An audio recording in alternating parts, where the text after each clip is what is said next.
But then when you're sat in your late 80s and you'll be able to look back at all of this. If I make it to my early 80s, we'll be That'll doing do. that.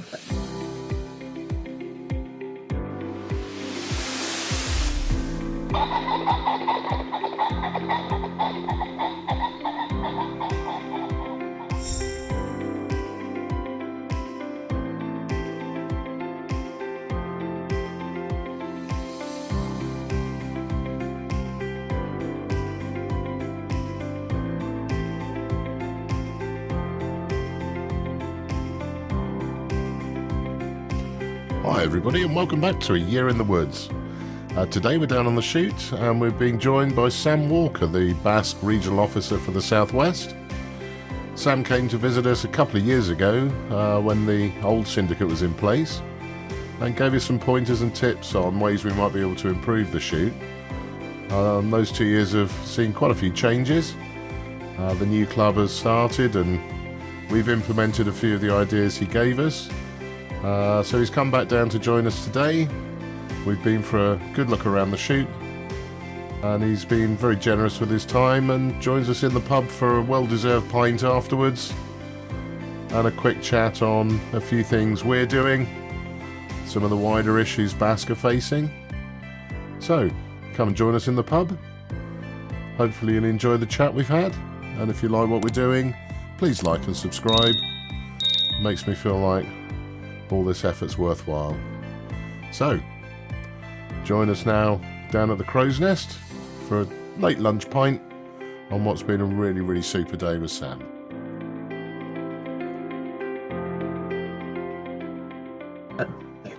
I think sometimes you have to dive in. So, we're here today with Sam Walker from BASC.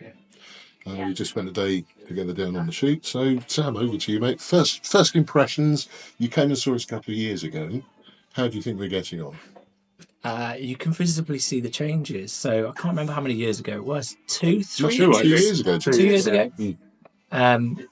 And we came up with a number. Well, I came up with a number of suggestions of what I might do if it were my shoot. And I'm very fortunate to be able to go around to lots of shoots and give advice of what you want to do this, you want to do that, when actually without doing all the work. So to be able to see what suggestions we all came up with and then see them implemented is amazing. I'd love to go back looking now, coming back here and actually seeing the work you've done, go back to a few of the other shoots and actually see, what are the other guys implemented, what have they gone on and done. So yeah, to see the changes, see the changes in the woodland is fantastic. That's really good to hear. Just by that bit of basic woodland management that anybody can do. It's made a massive difference, and hopefully you'll start to see the benefits of that. Not just we have already started. Yeah. Oh, yeah, definitely. I think that was key to it. Was when the previous syndicate was struggling with it, and you thankfully came down and saw us. Yeah. There was that feeling that there's just too much to do. You don't know where to start. Yeah. And it did take quite a bit of pushing to start and try and do something. Yeah. And it's really rewarding to know that bringing you back in 2 years later. We did listen to it. Yeah. We did try. I can tell. And actually, last season we had a much better year. So even with the small resources and the little bit we could do, it works, doesn't it? I think sometimes it can be very daunting, especially when you're looking at a piece of ground that's potentially like you've got to be 500-600 acres where you are, if not a little bit more. Yes. And then you start thinking, well, you want to do a bit of woodland management there. And actually you look at it and think, oh my God, this is like a full-time job for 4 or 5 people. When actually you guys just doing a little bit at a time can make such a massive difference. Yeah. Not just to the shoot to improve your shooting, but also to the wildlife and everything else that benefits. I think that's the key thing we've seen is, I think Simon said to you as we were walking around, those woods are alive now. Yeah. Whereas before they've been left unmanaged and nothing had been done to them for probably 30, 40 years. Yeah. And we saw that the bottoms had just died out and there was no cover and there was really, superficially they look like mature stands of trees and a healthy environment, but on the ground they're not. No. Yeah. And just with the little work we've done, and it really is, it's kind of tidying up. We're not trying to take on anything dramatic. Yeah. Yeah. But straight away, I mean, we're seeing diversity totally. of all sorts of different plants and animals in the woods we've never seen before. Yeah. And it is really basic. You make decent habitat, decent, Yes. somewhere for them to live, food availability, bit of pest control on top. Yes. They'll be there. Yes. It's not rocket science. It's just putting the work in and the time and effort to do it. I think it's also having that longer view that, and maybe that was the problem initially, was you want it right now. Yeah. But it's a gradual process. Yeah. And learning how things And like, develop. even what you've done now, you won't see the benefits probably. And what we've discussed today, you're probably not going to see the benefits 4, 5, 6 years time. Oh shit! But they hopefully I could still come back then and have a look. But we have seen the benefits. But you have already, 2 years ago, yeah. so it should be a bit sooner than that. Yeah. And it's having that, and we talked about it this morning quite a bit. Shoots change. So what worked 5 years ago, Yes. it's breaking that mold, doing something different, realizing that habitats change, structure in woodlands change. You need to constantly be managing that for what you're trying to achieve. I think that's kind of some of the problem with the current view is that there's this sort of almost Disneyfied view that nature will manage it and find a way and find balance. Well, to my understanding, nature doesn't do that. Whichever species has the upper hand will use all of the available resources until they're exhausted. So that's why we were seeing this massive growth of hazel that was just out competing absolutely everything else. And we didn't, and that was the key thing from your first visit that really hit home to me was we had no structure in those woodlands. We had big canopy and nothing else. And the little bits we've done now, and hopefully you saw some of that today, is by just clearing a little bit of that and putting some thought in, freeing up some of the better trees that are standing in the woods, and allowing a bit more light into the woodland floor is starting to give us that diversity. So we've got, the herbaceous lower level growth. We even had some foxgloves in the middle of the wood this season, which we've never seen before. No. It's amazing, just letting that little bit of light in. What seed bank is actually just sat there, then it just needs that light on it. And once it's there, provided you could keep on top of the deer in there, it will come true. That is my mission for this year. I must use my DSE and go and do that. But not just for the benefit of for your shooting perspective. You're going to improve what you can do.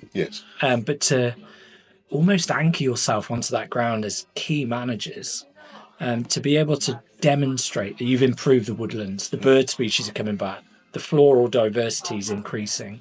All of these areas are going to put value on you being there as a shoot as well. And I think that's so often overlooked, that the value of you guys doing what you do and recording that data as well. In the past, people have been, I can remember personally, my father used to keep a record of everything he used to do in his Land Rover, a little book in there, just scribble it down. Because you're a keeper's son, aren't you? Keeper's son, keeper myself. So, I've seen it from 1981 when I was born. Drag right through, bitting, catching up from an early age. So, I've been very privileged and very lucky to see it done well. And a lot's changed since then to now, hasn't it? Massively, It used to be the keeper's approach was very much pheasants or nothing, or game or nothing.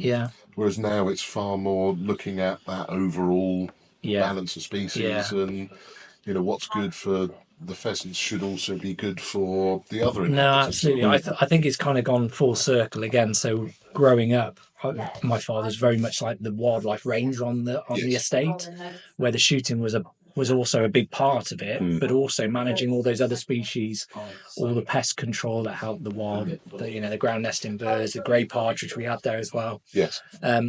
And then we went into a period where it was very much shooting focused, but now I think there is that shift, that change at the moment, that people are very conscious of the environment and the benefit that shoots have on there. And I think it's kind of gone full circle again, which is a good thing. I think it's good on that upswing because, we're not there just for the shooting. We're very, very small little syndicate. We've got to a point now where hopefully it's affordable for the members. Yeah. But we've got members who have some time and some skills that can come in and help us do it. And I think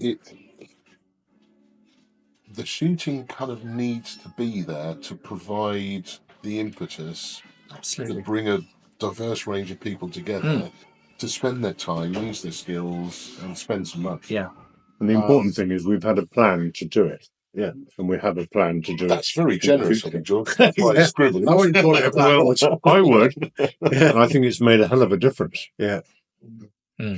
Well, that's very nice to hear, George. And I think the fact that it I think produces having benefits the is mindset that actually if you get some good sport at the backside of all of this, it's a Brucey bonus. Yeah. And that Couldn't agree with you more. everything in all the work you're going to do, you guys are going to do to the point where you may get a shot in the season. Yeah, that's where all the enjoyment is. Yes. That shooting is just such a small part. And we have been enjoying it. Yeah, absolutely. Yeah. And I think, across the country, it's one of the things that, as a field sports people, country-minded people, shooting people, we have to stand up for the fact that, if it wasn't for the ability to go out with a group of friends and family and do a bit of shooting at the end of the year, and we only go out for 6 days, so it's not, it's not a big operation at all. But none of the work we're doing now through the winter and through the spring, none of that would happen. Yeah.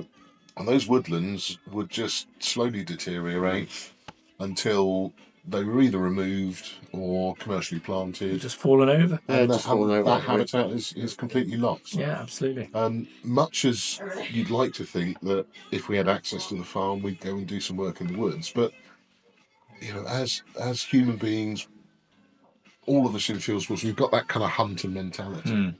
If there isn't an end goal or an outcome to what we're doing, why are we doing it? Yeah. And if we were keen bird watchers, well, that's fair enough, but there wouldn't be the ability to get a group of 10 people together and ask them for fat end of £1,000 and 50 hours of their time to go and sit with their binoculars by a feeder. So that benefit of the shooting, I think, needs to be talked about quite a lot more. Absolutely. And it, what it's like, the beaters, the pickers up, the people that you have come here, I'm going to have a good guess that most of them aren't that bothered about shooting themselves or don't shoot. You're absolutely right. Beaters Day is actually quite difficult to fill up. Get a few guns, field a team of guns. Yeah. And I think that's a massive credit of... They're keen dog handlers, primarily. Yeah.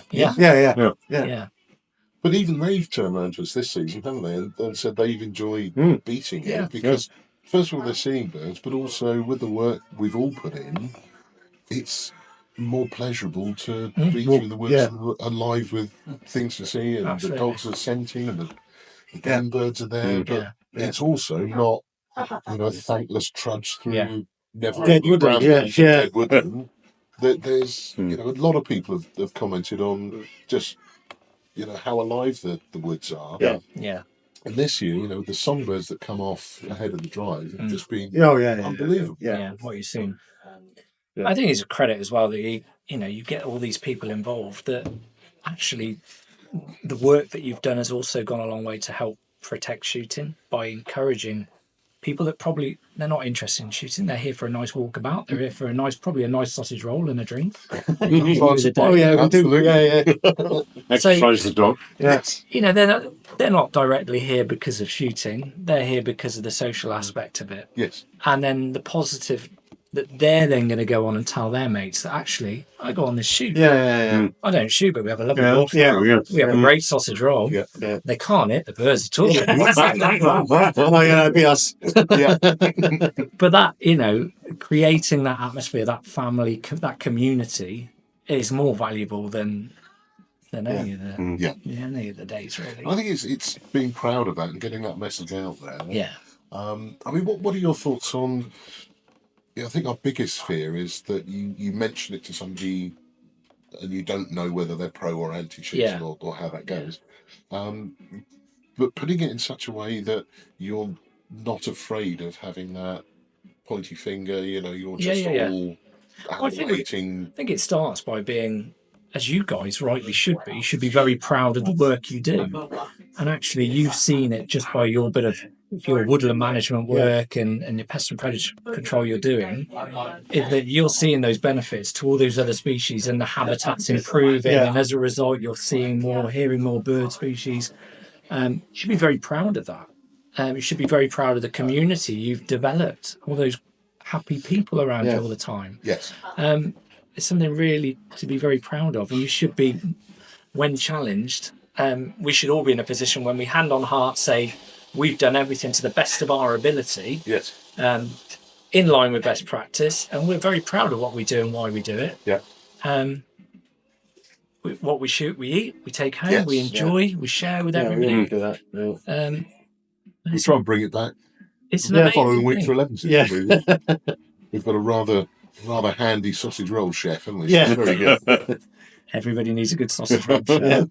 So Sam, to your mind and from BASC point of view, what would Yeah. you say are the key challenges facing our sport, our pastime at the moment?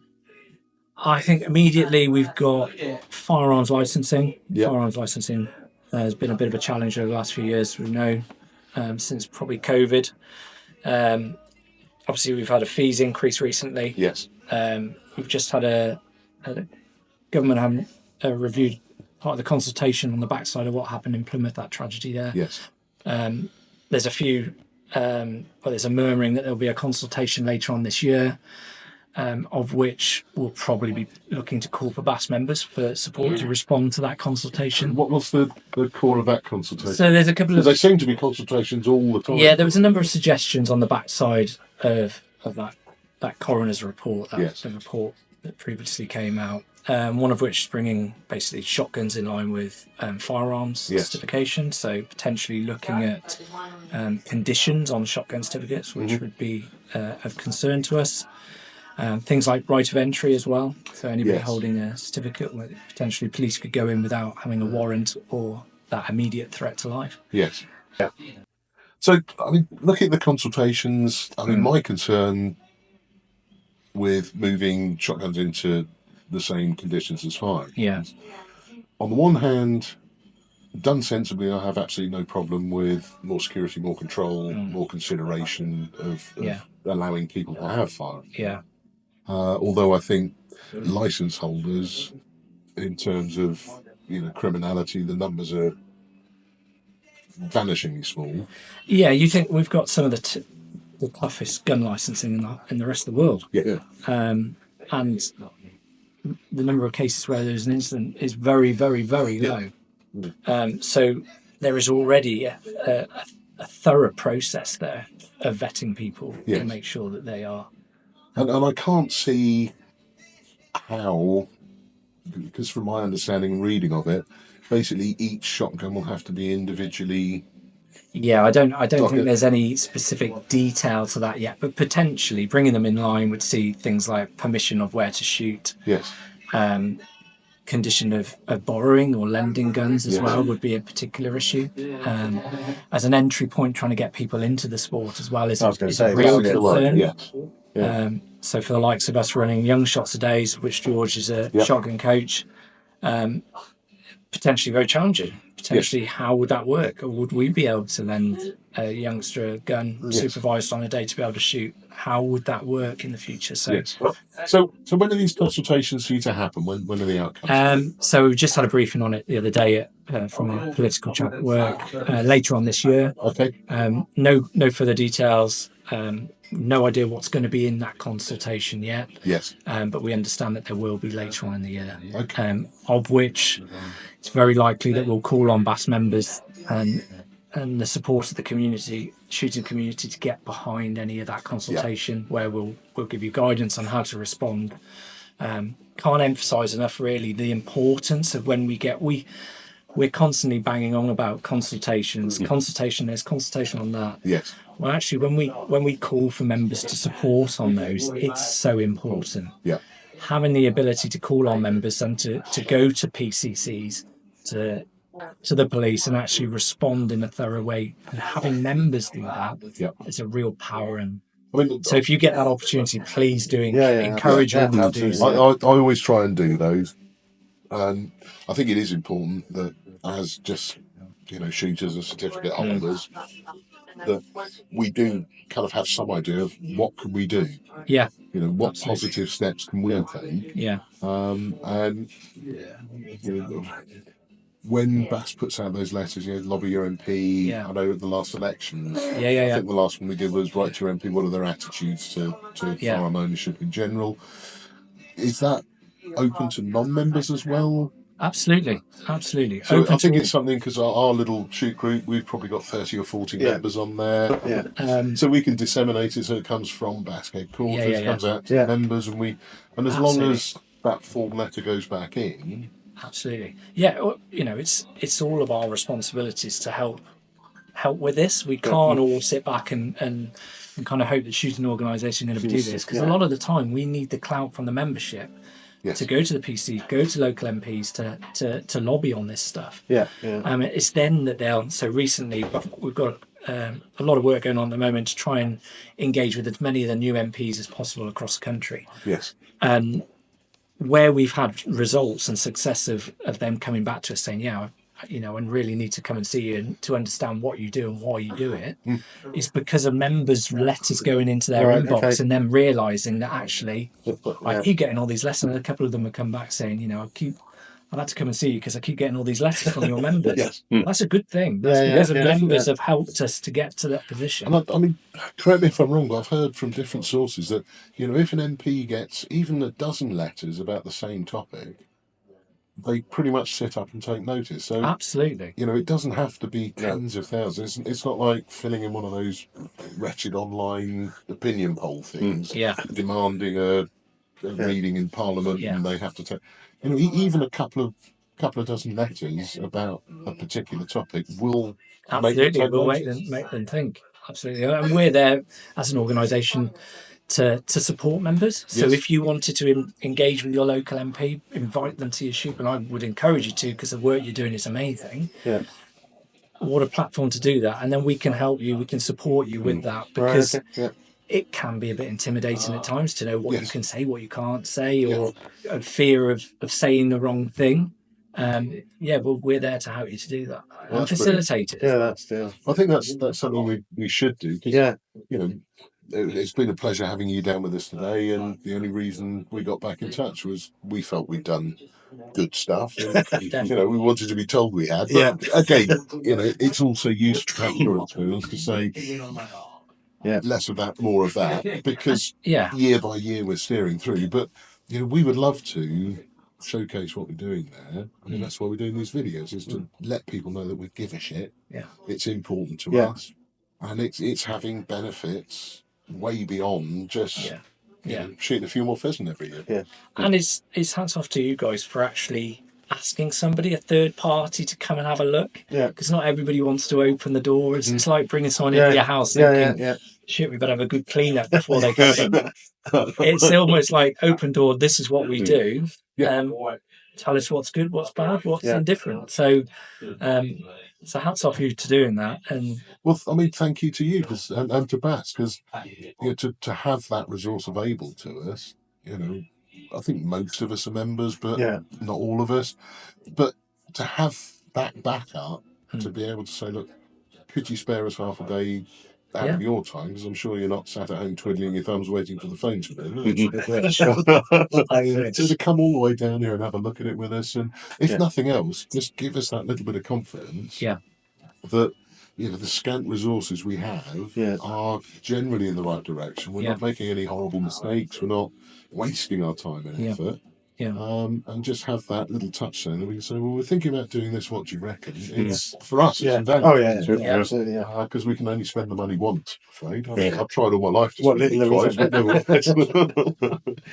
No, and to be able to use, potentially in the future to say to an MP, to use you guys as a case study as of it been done really well and what you're trying to achieve, it's so valuable. So thank you. I think we'd welcome that, wouldn't we? Yeah, absolutely. Because I think we're very proud of the little steps we're taking, and it should be. We've got a lot of support from I hate the word stakeholders, but that's Yeah. what they are. You know, Yeah, people who own the rights and the farm, and Yeah. you know, the support we're getting there.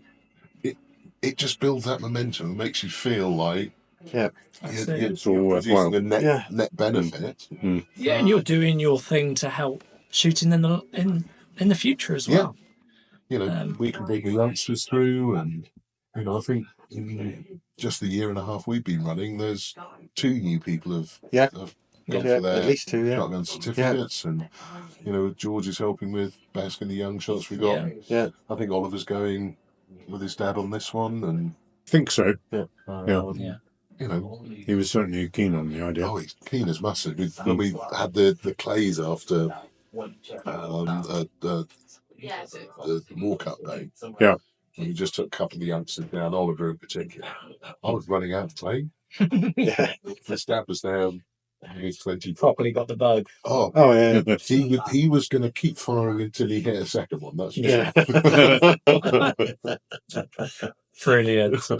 Well, if we can be of assistance in the future, then just give us a careful what shout. you wish for, but yes, Yes. we will And definitely. I take you look up forward on to that. coming back in another 2 years and Oh, then yeah, seeing absolutely. like, Definitely. wow. Well, if we go well this year, we'd like to have you down shoot Yeah. with us. Yeah. I'd love to come and work the dog. I'll come and beat you. All right, in that case, Yeah. And beat you.